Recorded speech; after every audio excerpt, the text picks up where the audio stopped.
अस्सलाम वालेकुम dear students.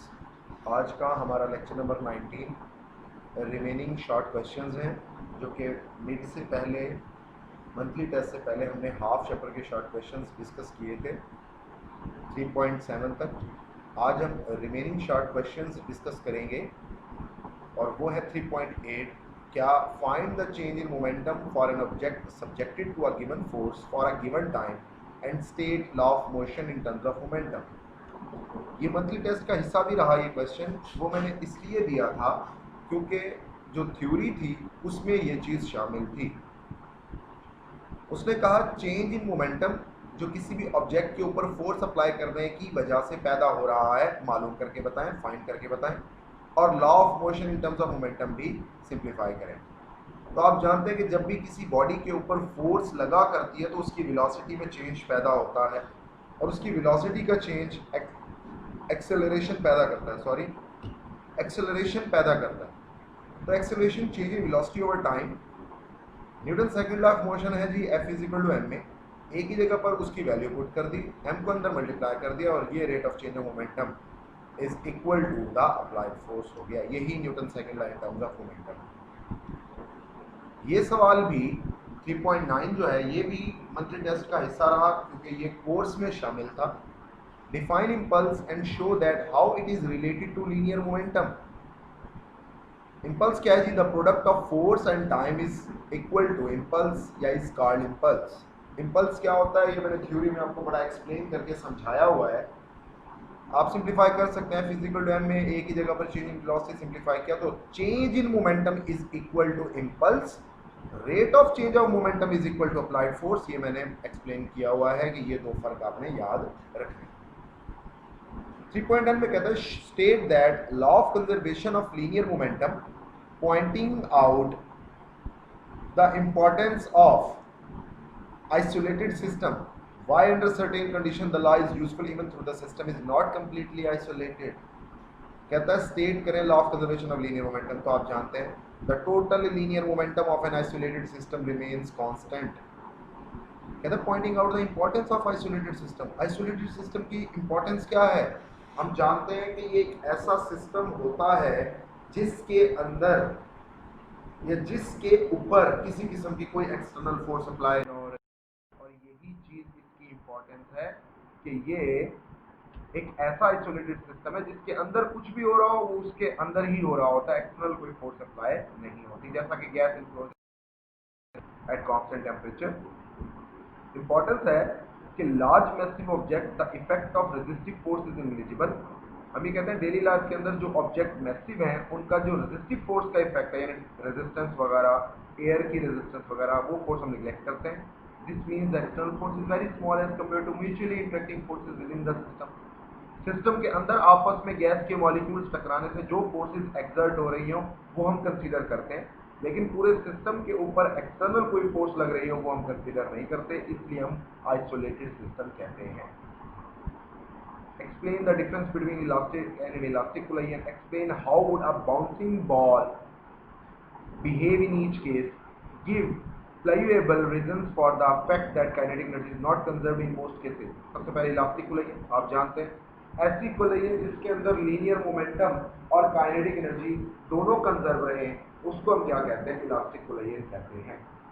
देखिए उसने हमसे ये बात पूछी है कि बाउंसिंग बॉल किस तरह बिहेव करती है इलास्टिक कोलिजन के केस में। तो देखिए अगर मैं किसी मार्बल के फ्लोर के ऊपर एक हार्ड बॉल को थ्रो करूं तो वो ज़मीन से टकराने के बाद रिबाउंड होकर उसी हाइट पर वापस आ जाएगी जिस हाइट से मैंने उस बॉल को थ्रो किया। एक बात साबित हो गई कि जिस एनर्जी के साथ बॉल गई उसी एनर्जी के साथ वापस आ गई उसी हाइट पर, तो इसका मतलब एनर्जी में लॉस नहीं है, या अगर लॉस है भी सही डेली लाइफ में वो इतना ही कम होता है कि हम निगलेक्ट मान लेते हैं।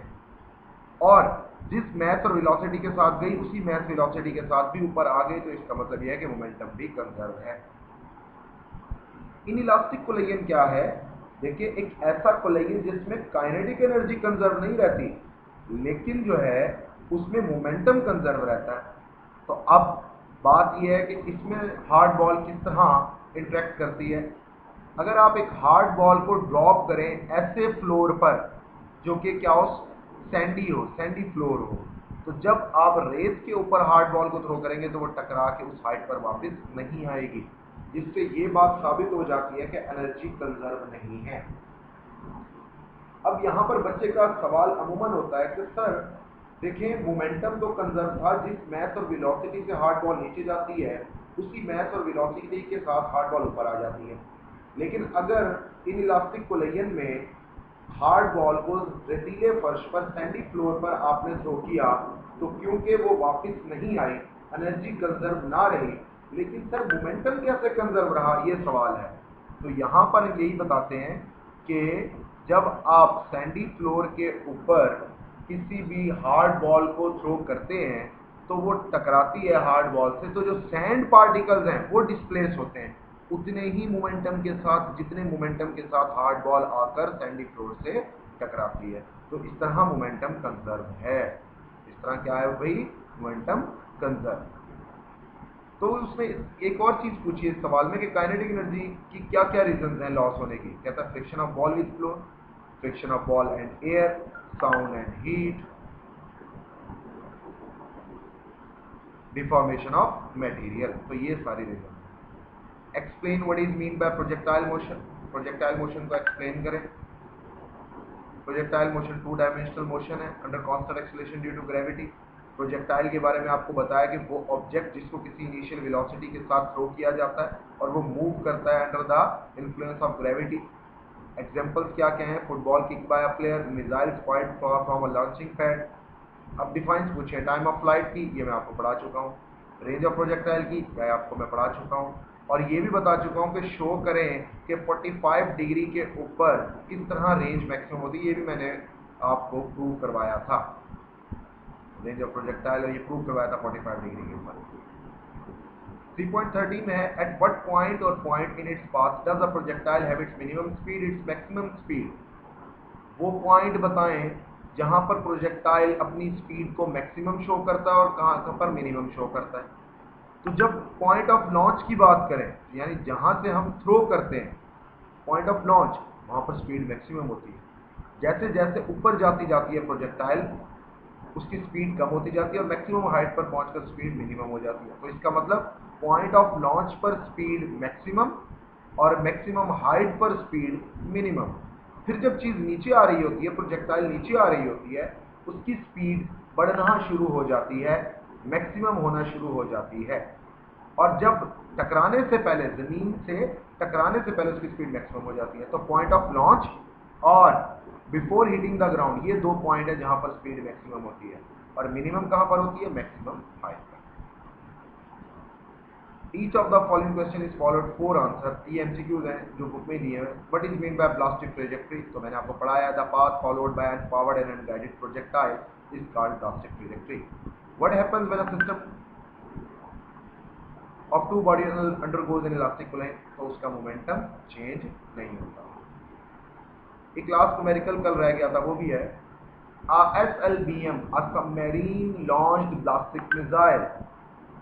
यानी एक सबमरीन है, आबदोज है, वो पानी के अंदर ये सलाहियत रखती है कि वो किसी मिसाइल को फायर कर सके, और वो फायर करती है जो कि जाकर गिरता है 3000 किलोमीटर दूर। If the earth is considered flat, अगर हम जमीन को फ्लैट कंसिडर कर लें तो एंगल ऑफ प्रोजेक्शन जो है वो कितना है, 45 डिग्री। कहता है बताएं किस वेलोसिटी के साथ आपने मिसाइल को फायर किया और टारगेट तक पहुंचने में कितना टाइम लगेगा। आर दिया हुआ है, थीटा दिया हुआ है, वी आई मालूम करना है, टी मालूम करना है। तो सिंपल फार्मूला है R is equal to v i square sine two theta over g. इससे हम वी आई मालूम कर लेंगे। टी का formula 2 v i sine theta over g, इससे हम टाइम मालूम कर लेंगे। Thank you. ये इस चैप्टर का बच्चों लास्ट टॉपिक था, लास्ट न्यूमेरिकल था, लास्ट शॉर्ट क्वेश्चन थे जो कि हमने डिस्कस कर लिए। इंशाल्लाह मंडे से आप लोगों का नेक्स्ट चैप्टर स्टार्ट हो जाएगा। Okay, bye.